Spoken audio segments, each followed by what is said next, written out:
So when I was a grad student, we came up with this ritual that was sacred to us.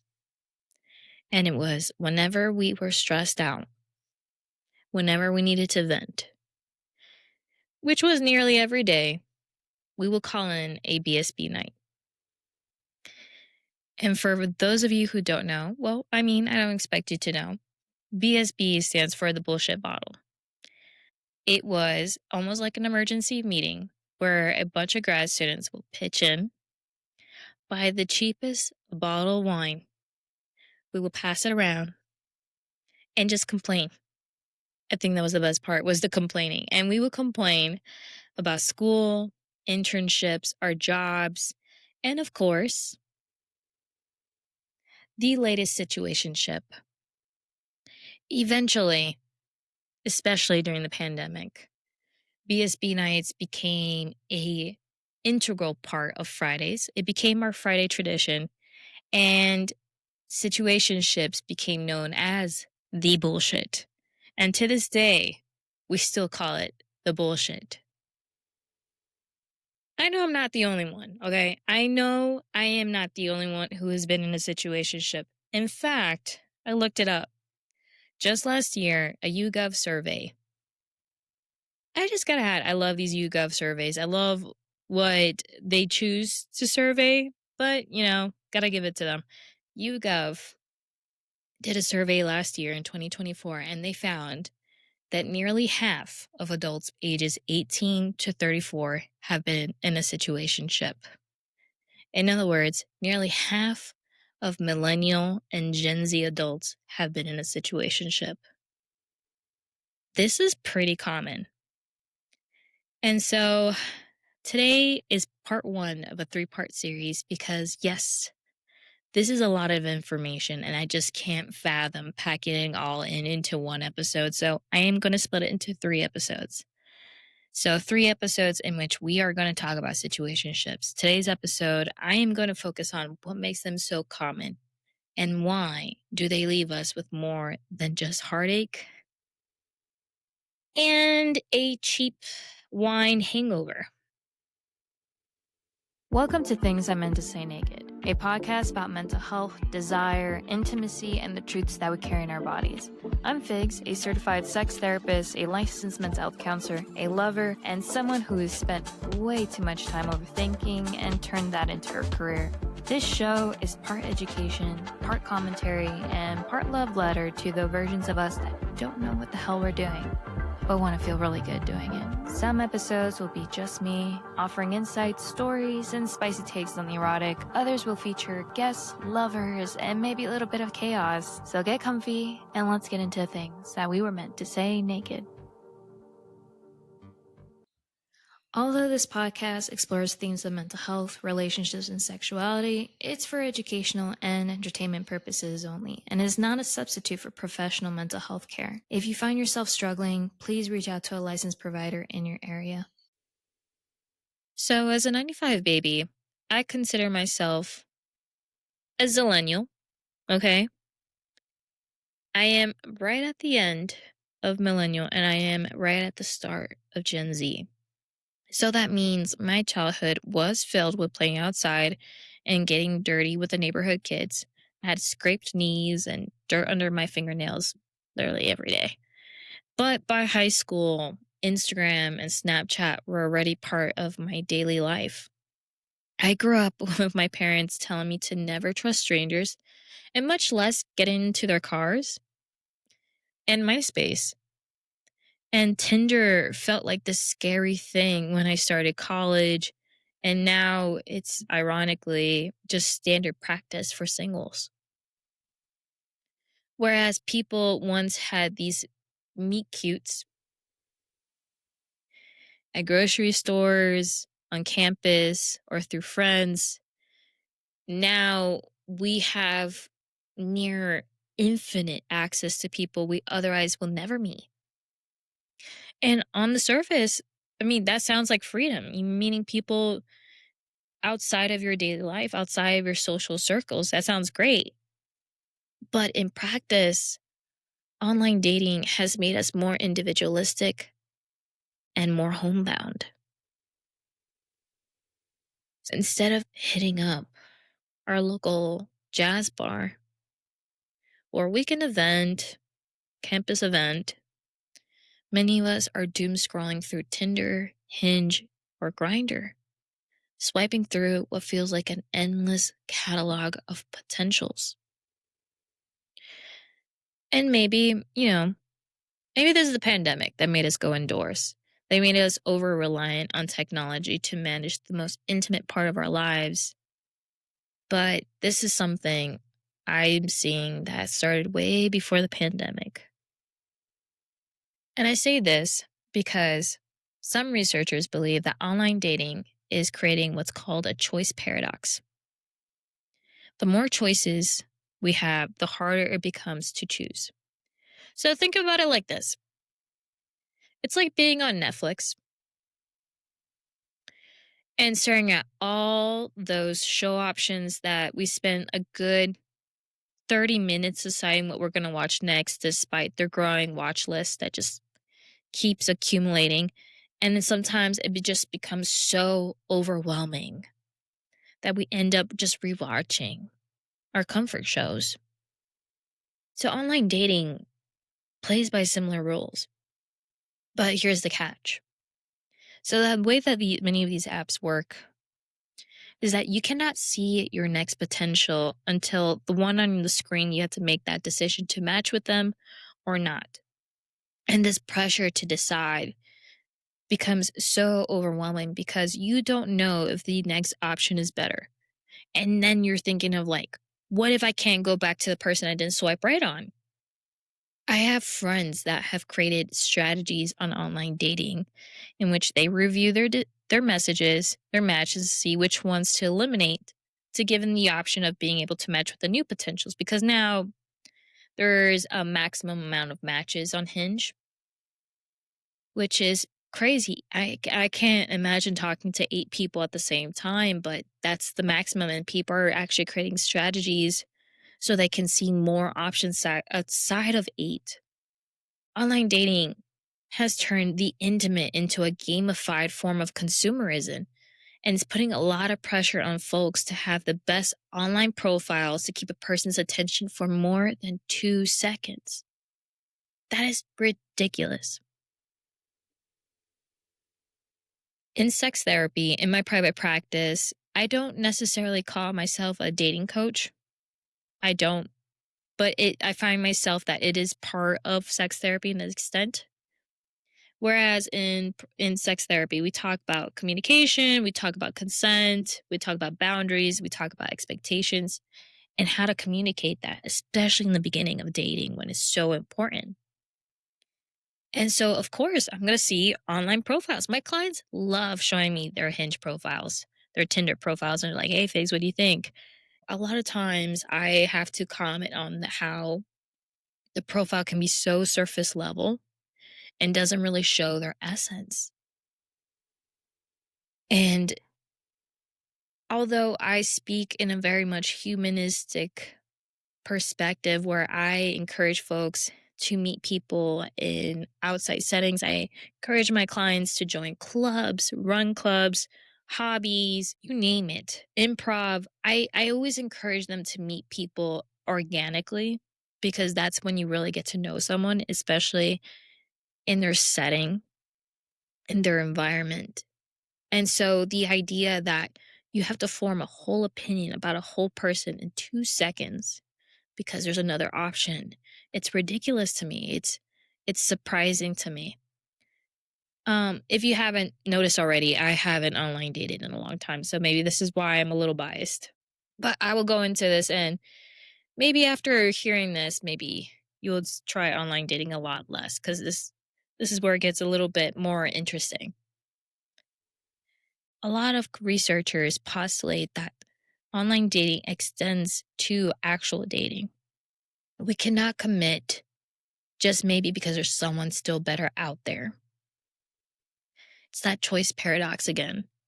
And this is why we enter the situationship. Here comes situationships, which is a connection that might have sex. It doesn't have to include sex. It has intimacy, the feels, but it just lacks that steady commitment, the labels, and the communication. It's so common to hear people say, hey, let's just test out the waters. Ooh, this was my favorite. Let's see where this goes. There's no strings attached. Don't worry, Figs. No, there's no strings attached between us. I hear that all the time in my office. No, we're just testing out the water, see where this goes.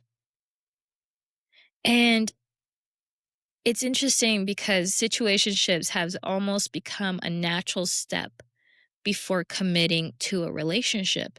And that sounds great on paper. I mean, you're testing out the waters, you're trying out different people at the same time. Wonderful. It's great not to overly commit in the beginning, but I will talk later how situationships lack the depth that's needed for us to actually commit and trap us in cycle where it actually never goes anywhere. And another reason we may be seeing a rise in situationships is due to the women's sexual liberation movement. And I don't hate this, okay? I'm gonna go ahead and say I'm a feminist. It comes with being a therapist. All right, you learn about how mental health is impacted by gender socialization. Okay, you learn so much that you just I don't know how you can become a therapist and not take in some form of feminism. It's impossible. All right. So I'm telling my current feminists who are listening to this, I'm like, okay, girls, ladies, folks, men's. All right, I shouldn't limit feminism to women. See, that was me being a bad feminist. I can do better than that. Well, hear me out, okay? You'll see why I don't hate this, and you won't hate this after hearing this, okay? So, because of the women's sexual liberation movement, women are more financially independent and educated. No longer do they have to rely on men, nor do they only find purpose through family planning. It's great. Instead, we have women asking and expecting more from men, including helping with domestic work and emotional intelligence. Okay, you see where I'm going with this? It's not that much. It's just helping out with chores and emotional intelligence. God forbid I want to have a conversation about feelings. So this is my take. This is Figs' take. My take is that our understanding of men's mental health and building their ability for emotional intelligence and softness has not caught up yet with the growing expectations of women who have been expecting to carry the emotional labor for centuries. Okay? Women have been socialized to read the room, to manage conflict. You have to understand, I wasn't taught emotional intelligence in school. I was taught by managing and talking to my large Latino family. That's just the expectation. And the result of men not being socialized to manage their feelings, to cope with their feelings, to have consideration and empathy, and align that with masculinity, an integrated form of masculinity. We're seeing that women are committing less readily and demanding more from their partners before investing deeply. So, you see where I'm going with this? It's not feminism's fault. Is that we haven't really put the time and effort to integrate it into masculinity. And that's why most of the time, all the time, I do feminism therapy with my male clients, and most of my clients are men. And so they're getting feminist therapy without the F word. And so it's funny, their intelligence, their emotional intelligence, their ability to withhold and stay in these amazing relationships I have to say I build the best boyfriends. I really do. And I all do that without using the F word. And when I finally use the F word, they're like, "Yeah, I had a feeling." They're like, "I can't go back now. I'm happy." And I'm like, "Great. I'm happy to see you happy. That's why we're here." And no, this is not I'm not in some kind of a mission to make every man a feminist. Not at all. My job is just to point out how men are socialized to emotionally withhold from others and themselves, and how they're socialized to suppress, and how suppression has caused them so much pain and has caused terrible coping skills. I mean, terrible. We got drinking, we got drugs, we got impulsivity, punching walls. Okay. I, my clients come to me broken, and I just help them heal and rebuild themselves. And if that means softness, if that means kindness towards themselves, if me saying that teaching men how to be kind to themselves is feminism, then it is. What can I say? That's my job. I just teach men how to be kind to themselves. So we look at that. And then we layer the economy. Oh, yeah. So I actually did read economy articles. I really am an academic and a nerd. I will read anything. I will read medical journals and teach myself as I go. And so, when you layer this with the economy, thanks to the recession and the higher cost of living, people are becoming financially independent much later in life. A lot of us are still living with our parents or have a ton of roommates because rent is just too damn high. Now that we are more concerned about our resources, our time, and energy due to the scarcity, committing to a relationship seems like a significant investment we just can't afford. I have to be really sure before I give this person what I have left. Or rather, I barely have time, money, and energy for myself. How can I give that to another person? As a straight, think about it this like, why would I give that to a person who can't even reciprocate the emotional part for me? We're still building men, okay? We're still building their emotional intelligence. I have to be really sure before I give this person what I have left. And we're seeing more people working remotely and taking part in digital nomadism, including myself. I left Miami because it was too damn expensive. As a native Miamian my family has been in Miami for now 3 generations, I had to leave because I couldn't afford it. And I now am traveling the world and it's great. I love it. But there's no place like home. So we have people moving across the country to another country or to a different continent. And the time we have with people, it's becoming increasingly liminal. And therefore, it is like unrealistic to commit to a relationship that can change or end with the passing of time or visa. Why commit when your life might change with the next job or visa? So, with all of this, the apps, the economy, shifting gender roles, it's no wonder millennials and Gen Z find themselves stuck in situationships. They become less of the exception and it's becoming more of the rule. So, this is what I call the situationship conundrum. Imagine getting used to a dating culture where commitment is basically off the table. In many situationships, the topic of what are we? It's avoided like the plague because we all have seen it.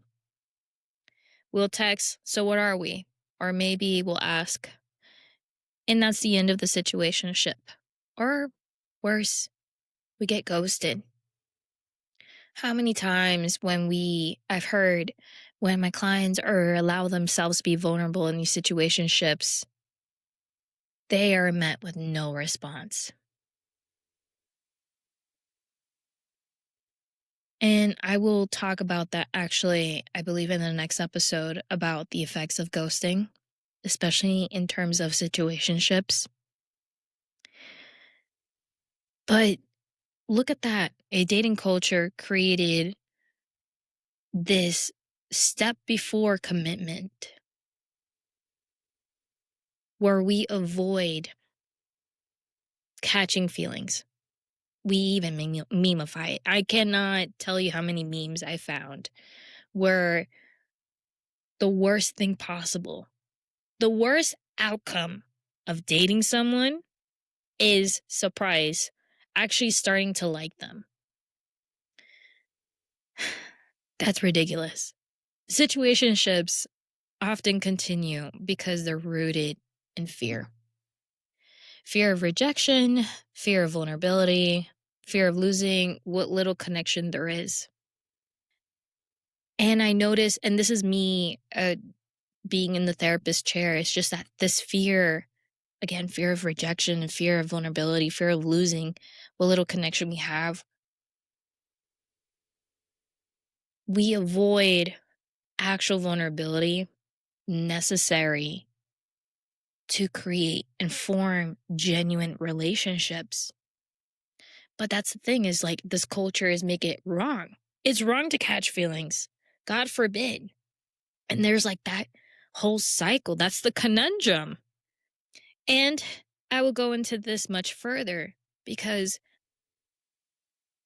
making situationships now so normalized, a natural step of dating, we're seeing that it leaves people so unhappy. And of course, I love giving academics their flowers, especially theses. I ran into this thesis by Tarika Jimmy's Gibson. She did a thesis on the experience of young Black women in situationships.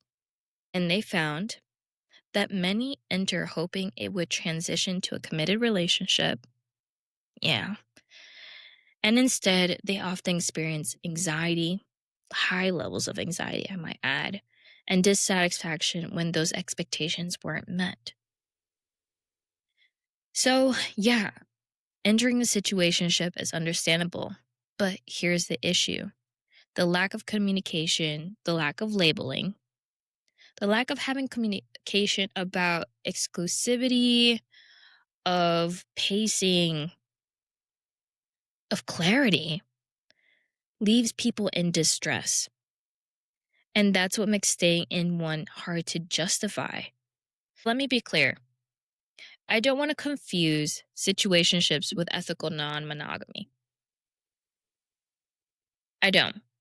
The whole premise of a situationship, this whole non commitment, I said earlier, is that you don't want to commit. You want to explore your options. You want to see where things go. Okay. I don't want to confuse that with ethical non monogamy. Because here's the thing: in ethical non monogamy, there are rules, there are communication, and boundaries. Everyone involved knows what is happening, and everyone feels seen, heard, and validated. Honestly, poly folks, I call them the masters of communication. Monaga folks like us, we got nothing on them. And a lot of the strategies and skills I teach my Monaga folks, I like calling it that, Monaga folks, I picked up from working with poly folks. They're truly the masters. You have to understand there's a big difference between situationships and ethical non-monogamy. Ethical non-monogamy, yeah, you don't. You clearly stated you don't want to commit to just one person. Maybe there's a hierarchy, maybe you have a primary partner, but every person involved, every person in your system knows of one another, interacts with one another if they want to. That's the whole thing about rules. share and receive what they need from that relationship, no matter how far or close that relationship may be. That is not in situationships. Situationships thrive on misunderstandings, lack of communication, the whole vagueness of let's not ask and let's not talk about what are we. Situationships thrive in silence. They're built on ambiguity. Asking what are we feels like taking a risk because it might end with hearing I'm just not ready to commit. Or worse, it introduces a power imbalance. One person becomes the safe option while the other becomes the only option. That's fucked up. I can say that in a podcast. I can't say that in a therapy chair. That's fucked up. There's so many times in a session when I just want to say that to a client about an experience that they had. And I'm sure they want to hear it from their therapist saying, like, that's fucked up. See how my voice just deepens when I say that? That's fucked up. But I can't. That's the joy of this podcast is I can actually let out my personality just a little bit more. So avoiding commitment also lets us dodge the emotional accountability. In a committed relationship, if you want out, you're expected to break up and offer some kind of explanation.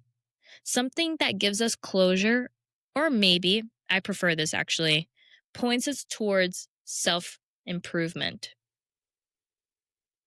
I have to say that that's actually the best part of being a therapist is working with breakups. I even put it on my Psychology Today page that I specialize in breakups.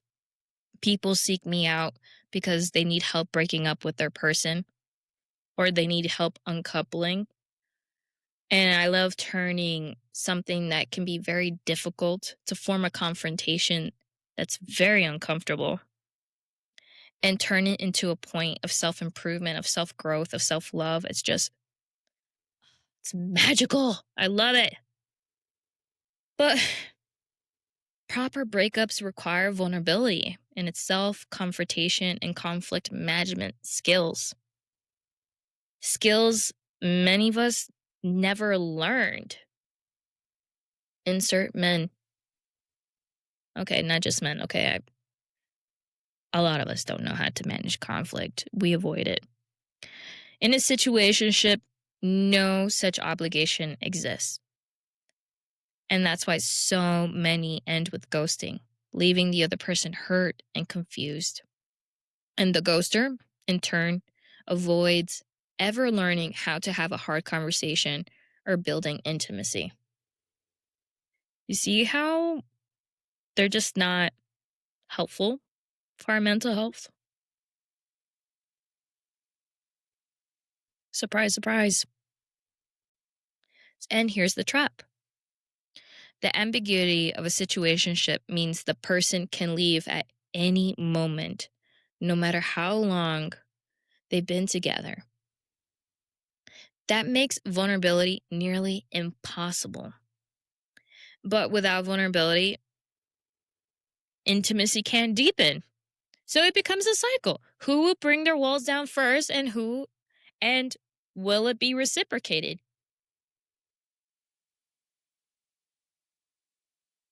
All for the illusion of having multiple options or something better out there. We don't invest in relationships and we don't invest in ourselves. Situationships thrive on the lack of vulnerability.